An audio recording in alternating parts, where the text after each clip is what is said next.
Narito ang full performance ni Miss Universe Philippines Atisa Manalo sa kanyang opening introduction at the 74th Miss Universe 2025.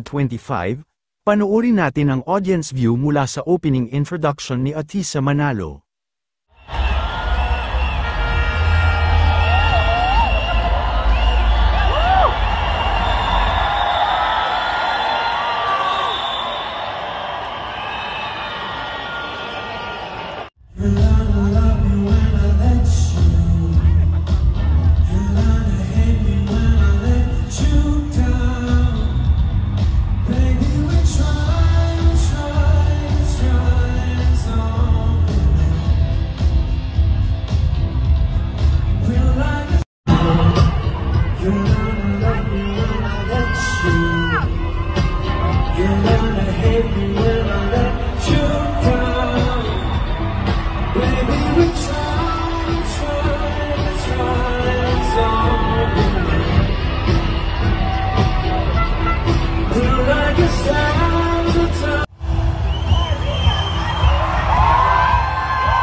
Ever since I started Binibini Pilipinas and now in this Miss Universe journey, I'm very, very happy.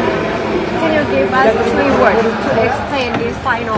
Oh, exciting, amazing, and bongga. Bongga is a Filipino word that means amazing and outrageous and everything big. Okay. Can you say Miss Universe Philippines? Okay. Okay. Miss Universe Philippines.